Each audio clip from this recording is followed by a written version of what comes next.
Assalamualaikum warahmatullahi wabarakatuh. Hello everyone. We are from Group 13. My name is Haliza Rahmatika. I'm with Ghenani, Hanifah Ardiani, and Budi Utama. In this occasion, we're going to discuss about a material of systemic functional linguistics, which is cohesion. Now, what is a cohesion? Cohesion is a part of text forming component in the linguistic system. Cohesion is which holds or form a text together as united whole. Now, the function of cohesion is text formation. Before going further to cohesion, we have to understand about what is text.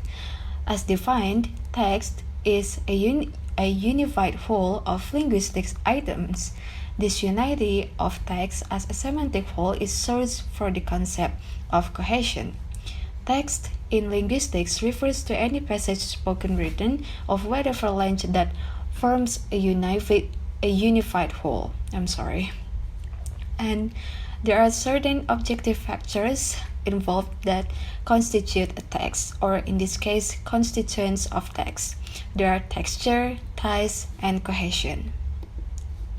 Talking about texture in a text is that feature of text which made it a unified whole. Now, according to the Kansas Oxford Dictionary of Linguistics by P.H. Matthews, cohesion and coherence are sources which create texture. Let's take a look at the example below. Wash and core 6 apples. Put them into a fireproof dish. Now let's pay attention to 6 cooking apples and them in these two sentences. Here, them refers back to 6 cooking apples to create cohesion between the two sentences. Here we make a presupposition about the relationship between them and 6 cooking apples, but it is not enough only to make a presupposition, rather that presupposition must be satisfied to create texture as shown in the example. And these two items are co-referential, and this co-referentiality creates texture. Now, talking about ties, the term refers to a single instance of cohesion. Let's pay attention to the example. Wash and core 6 cooking apples. Put them into a fireproof dish. Them and 6 cooking apples here show reference as tie. And next example, wash and core 6 cooking apples. Put the apples into a fireproof dish. Now, there are two ties in this sentence, in this second sentence. The first one is reference and the second one is repetition.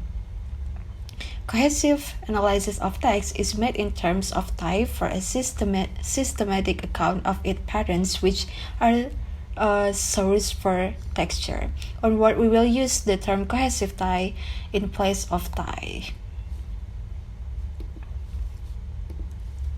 Moving back to the definition of cohesion, now here are several definitions according to several sources.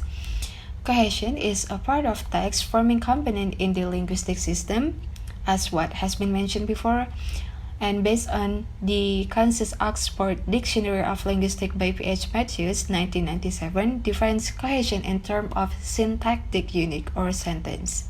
According to a Dictionary of Linguistics and Phonetics by David Crystal, 1997, defines cohesion in terms of a grammatical unit or words. Cohesion links together the elements that are structurally unrelated through the dependence of one on the other for its interpretation. Without cohesion, the semantic system cannot be effectively activated at all. And according to Mack and R.H., 1976, argued that the concept of cohesion is a semantic one. For them, it refers to a relation of meaning that exists within a text, gives the text texture, and defines the text as text. Now, moving on to types of cohesion. Language is multiple coding system comprising 3 levels of coding. The first one meaning the semantic system, second wording the lexical grammatical system or grammar and vocabulary, the third sounding or writing the phonological and orthographical system. Now there are grammatical cohesion and lexical cohesion for the types of cohesion. In grammatical cohesion, we have reference, substitution, and ellipsis. Cohesion and the linguistic structure. Texture and structure. Structure is one mean of expressing texture. Text consists of one sentence are fairly rare, but they can be single sentences as well. Now talking about cohesion within the text, cohesion is semantic relation between one element in the text and some other element that is crucial for its interpretation. Cohesion refers to the range of possibilities that exist for linking something with what has gone before. Now talking about the place of cohesion in the linguistic system, according to Holiday 1985, has described three major functional semantic components. There are the ideational, the interpersonal, and the last, the textual. Thank you for your attention. The next material will be explained by my colleague. I am Ghenani and now I will explain from MAK Holiday. Cohesion is attachment. Cohesion refers to the way we relate each part of a discourse or text. The main concept of cohesion is the existence of a semantic bond between items at one point in the text and items at another point. Cohesion consists of two kinds of elements, namely grammatical and lexical elements. The first, grammatical, coherence of forms according to grammar, have device, reference, substitution, and conjunction. The second, lexical, having a device, reiteration is repetition and collocation. And the next slide about Holiday has given room for improvement to a system in which the system processes the structure as the result of several systematic configuration of options. Clause. The clause is the central processing unit in the lexicogrammar in the specific sense that it is in the clause that meanings of different kinds are mapped into an integrated grammatical structure. The clause is the basic unit in SFL analysis. In addition, the clause is also a combination of different strands of meaning, including first, clause as a message, a quantum of information. Second, clause as an exchange, a transaction between speaker and listener. Third, the clause as a representation, an interpretation of some continuous process of human experience. And the next slide, this slide there is a table that explains the time, mood, and transitivity. Example, cat, I must say this fish is cooked beautifully. Time is cat eye, mood is I must, and transitivity medium I. Okay, within the textual metafunction, unmarked theme selection emerge as the dominant textual motif. The first few selection give fish prominence as topical theme, with positive assessment of it as the focus of new information, cooked beautifully.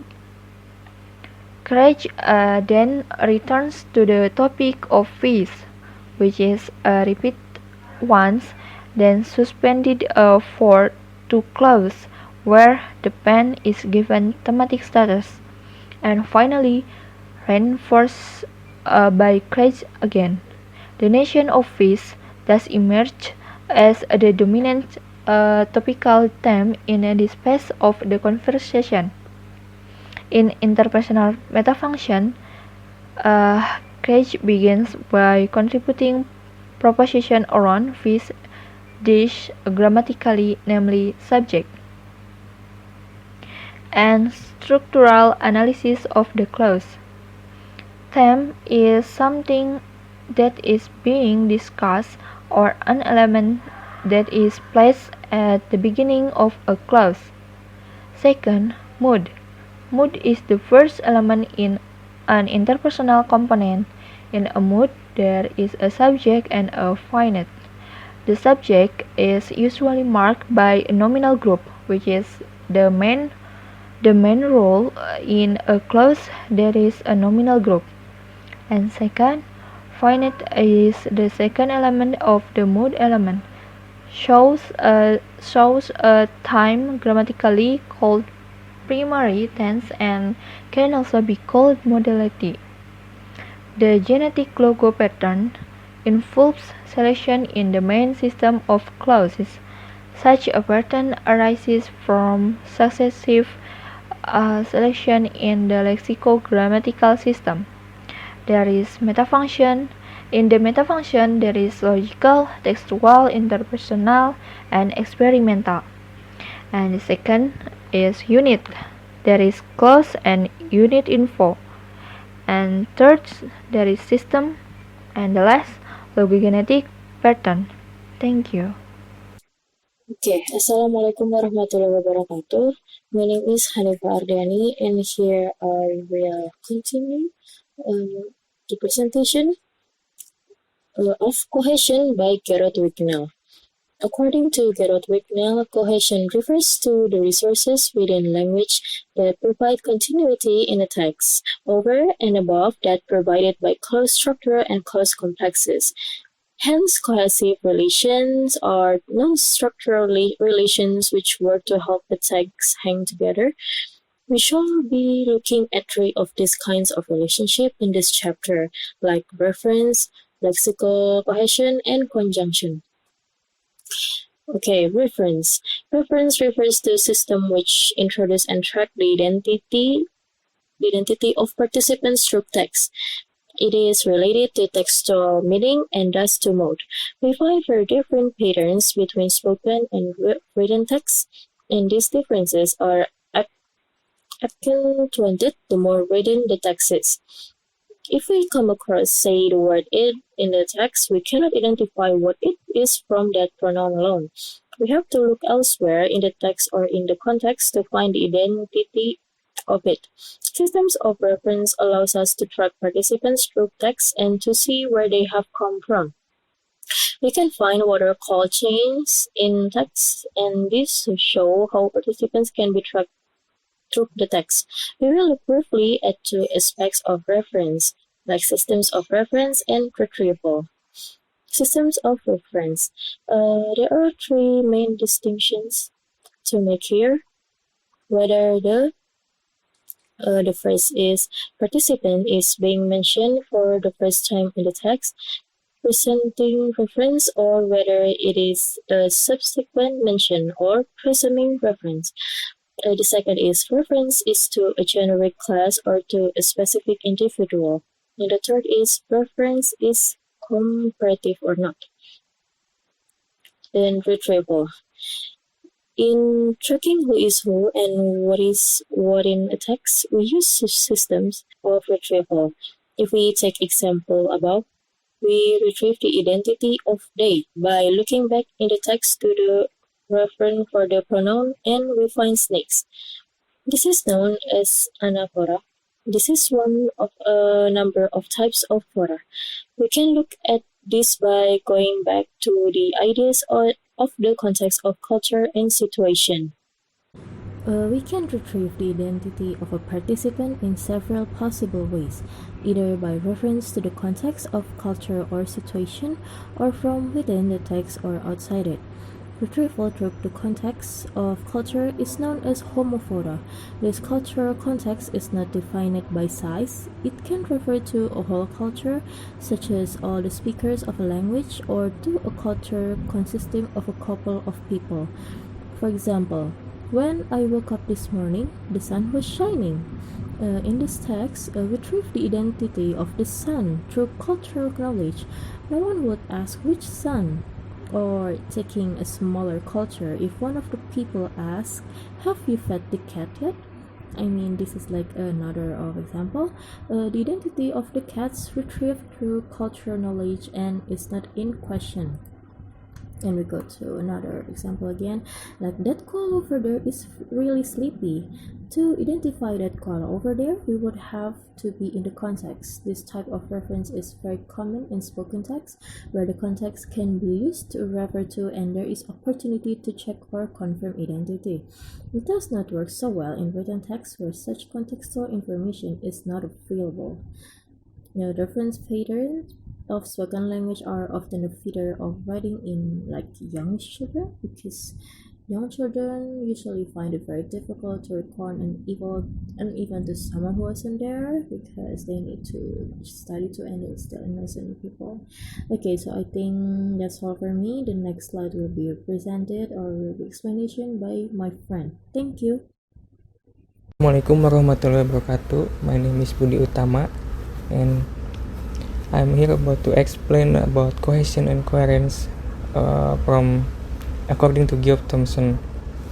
First, cohesion and cohesion is referring to the linguistic devices where the speaker can signal the experiential and interpersonal coherence of the text, and it is a textual phenomenon. Coherence in the mind of the writer and reader. The second one is reference and ellipsis. Reference is the set of grammatical resources that allow the speaker to indicate whether something is being repeated from somewhere earlier in the text or whether it has not yet appeared in the text. There are two kinds of reference. The first is known as exophoric and the second one is endophoric, and endophoric itself has two types. There are anaphoric and cataphoric. Ellipsis is the set of resources by which full repetition of a clause or clause element can be avoided and by which it can be signaled to hear that they should carry over the wording from a previous clause. The possibility of alternating between ellipsis proper and substitution is not accidental. In principle, wherever in the structure of the clause you can have one and you can also have the other. Third, conjunction. The term conjunction is used to refer only to cohesive linking such as between clause complexes or sentence, and they distinguish strictly between conjunction and clause complexing. Conjunction refers broadly to the combining of any two textual elements into a potential coherence complex semantics unit. For cohesion and register, the signal are rare to find in a simple conversation that come to mind when we think the sentence linker. For example, on the other hand, firstly, and thank you for attention. Wassalamualaikum warahmatullahi wabarakatuh.